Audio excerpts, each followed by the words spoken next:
뒤에 있는 독수리 형님. 이 독수리는 어디로 날을지 모르겠습니다. 지금 이 독수리 큰 형님은 어디로 가는 겁니까?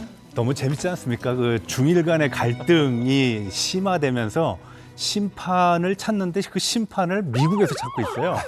그렇다고 중국이 미국을 예뻐하는 것도 아니고 그렇다고 뭐 좋아하는 그런 관계도 아닌데 희한하게 굉장히 좀 흥미로운 사실은요. 시진핑이가 처음으로 트럼프한테 전화를 했다는 겁니다. 중국은요 전화 잘 안 해요. 받는 것도 잘 안 하긴 하는데 전화는 특별히 안 합니다. 대국이다. 그 2001년도 9.11 사태 때 짱저맨이가 그 미국에다가 전화를 건 이후에 한 번도 없었어요. 그러니까 횟수로 한 24년 동안 전화를 먼저 건 적이 없는데 요번 이 사건이 터지고 난 다음에 트럼프한테 전화를 겁니다. 그리고 이제 중국에서는 보통 이거를 가지고 하나의 중국 원칙이라고 얘기하는데 국제사회에서는 원칙이라는 표현을 쓰지 않아요. 하나의 중국 정책입니다. 우리가 봤을 땐 정책이고 자기네가 얘기할 때는 원칙이겠죠. 근데 이 원칙을 막 설명을 합니다. 그러니까 트럼프가 하는 얘기가 그 정책 잘 이해했어라고 얘기를 합니다. 그리고 바로 다카이치 사나이한테 전화를 하는데요. 일본에서는 공식적으로 양자 간의 통화 내용을 공개를 하지 않았습니다.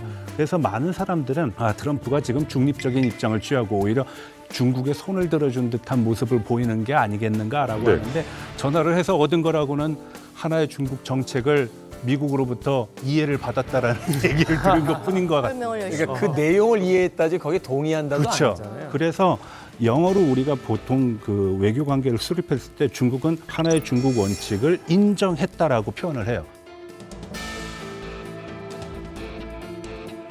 근데 상대방 국가는 하나의 중국 정책을 이해했다, 존중한다 이렇게 표현합니다. 그래서 영어로는 acknowledge라는 표현을 쓰거든요.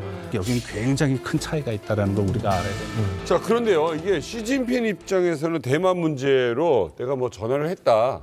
난 이렇게 어필했다. 좀 얻은 게 있다 할 수도 있고 아니면 일본을 좀 압박한다.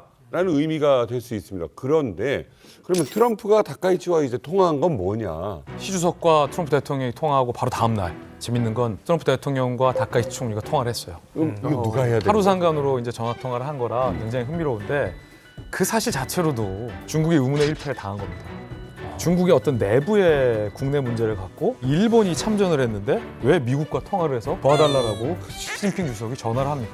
그 구도 자체가 시진핑 주석 입장에서는 불리하죠. 불리하다 보니까 말이 많아지죠. 자 봐라, 미국도 우리 일에 개입하지 않기로 했다라고 대내적으로 선전하지만 그걸 바라보는 다카이치 총리 쪽 반응은 이래요.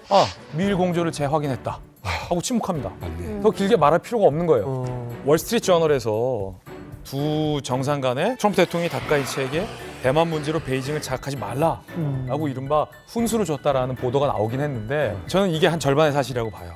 왜냐하면 미국과 일본 간의 어떤 관계를 이해하는 전문가들 사이에서는 트럼프 대통령이 이 문제에 있어서 일본에게 냉대하고 중국의 손을 잡을 이유가 없다는 걸 알거든요. 미국과 매우 우방국이고 동맹국인 일본의 다카이치 총리가 미국이 직접 싸우기 부담스러운데 지금 대리 전쟁을 하는 거예요. 그렇게 볼 수 대신 있다. 싸워주고 있는 입장이니까 트럼프 대통령 입장에서 다카이치 총리와 전화를 했을 때 야, 너네 왜 오버하지 마! 라고 훈계하는 게 아니라 달랬겠죠. 오케이, 여기까지는 괜찮아. 그런데 더 이상 대만 문제로 자극할 필요는 없는 것 같아. 이 정도의 뉘앙스를 갖고 사실은 워싱턴 포스트가 중국 편을 들었다라고 이제 해석하는 것은 굉장히 어떤 절반의 퍼즐만 갖고 전체 그림을 잘못 보는 거다라고 할 수 있는 거죠.